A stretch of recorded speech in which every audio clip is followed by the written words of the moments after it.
క్రైస్తీల మన ప్రభువును లోకరక్షకుడైన యేసుక్రీస్తు నామమున మీ అందరికీ నా యొక్క ప్రత్యేక వందనములు.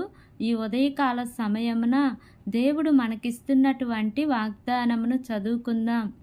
136వ దావీదు కీర్తన 13వ వచనము. ఎర్ర సముద్రమును ఆయన పాయలుగా చీల్చెను, ఆయన కృప నిరంతరముండును. ఆమేన్. దేవునికే మహిమ కలుగును గాక. ఈ ఉదయకాల సమయమున దేవాతి దేవుడు ఈ యొక్క వాగ్దానము ద్వారా మనందరితో మాట్లాడుతూ ఉన్నారు. ఈ యొక్క వాక్యమును మనం జ్ఞాపకం చేసుకుంటే ఆయన ఎర్ర సముద్రాన్ని పాయలుగా చీల్చివేసినారు. ఆనాడు ఇశ్రాయేలీలు సముద్రం దగ్గరకు వచ్చి నిలబడినప్పుడు వారికి మార్గం కనిపించలేదు. వారికి తెలియదు సముద్రము చీల్చబడుతుందని. అదే సముద్రము వారికి గోడవలే కాపు కాస్తుందని వారికి తెలియదు. వారు భయపడ్డారు. వారు ఎంతగానో దుఃఖించారు.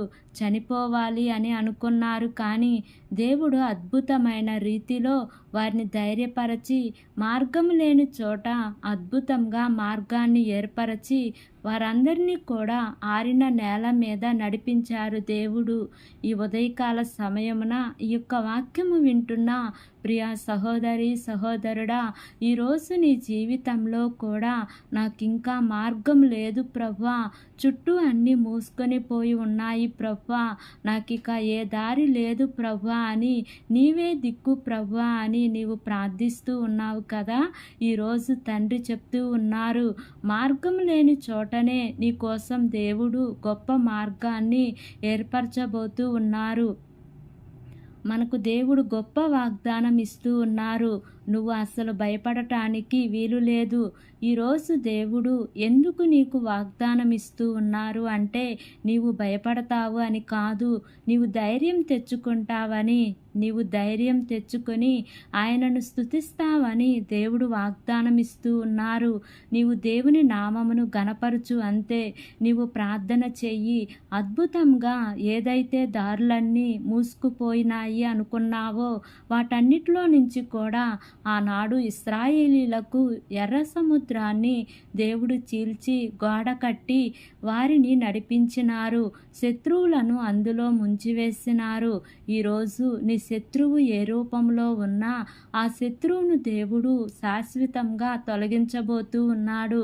నీకు మార్గాన్ని ఏర్పరచటమే కాదు, నీ భయాన్ని తొలగించి నీ శోధనలన్నీ తీసివేసి నీ కుటుంబంలో గొప్ప మనశ్శాంతి దయచేసి దేవుడు నిన్ను స్థిరపరచబోతూ ఉన్నారు. దేవుడు ఈరోజు నీ ప్రార్థన ఆలకించారు. నీవు ఈ వాగ్దానం వింటూ ఉండగానే ఈ వాగ్దానం నీ జీవితంలో నెరవేరబోతూ ఉంది.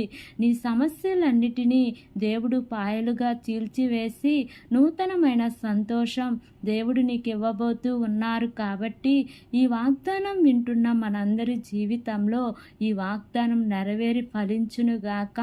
ఆమేన్. ప్రార్థన చేసుకుందాం.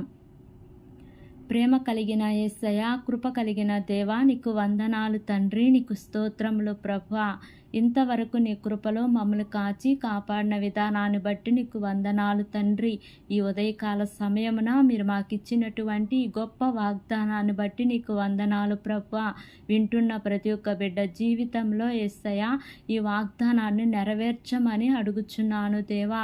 మా దేశమును జ్ఞాపకం చేసుకోండియా. దేశమును పరిపాలిస్తున్న ప్రతి అధికారుల కుటుంబాలను జ్ఞాపకం చేసుకోమని అడుగుచున్నాను ప్రభువా. దేశ ప్రజలను జ్ఞాపకం చేసుకోండియా. వారి అవసరతల అక్కర్లు అన్నీ కూడా మీరు తీరుస్తూ రమ్మని అడుగుచున్నాను ప్రభువా. ఈ ఉదయకాల సమయమున ప్రయాణం చేస్తున్న ప్రతి బిడ్డను జ్ఞాపకం చేసుకోండియా. వారి ప్రయాణాల్లో క్షేమాన్ని ఇవ్వమని, మార్గమధ్యంలో నీ దేవదూతల కాపుదల నీ ప్రియబిడ్డలకు తోడుగా ఉండమని, నా యొక్క ప్రార్థన ఆలకించమని నజరేయుడైన యేసు అతి పరిశుద్ధ నామమున అడిగి వేడుకొని పొంది ఉన్నాము తండ్రి. Amen, amen, amen. Praise the Lord. God bless you all.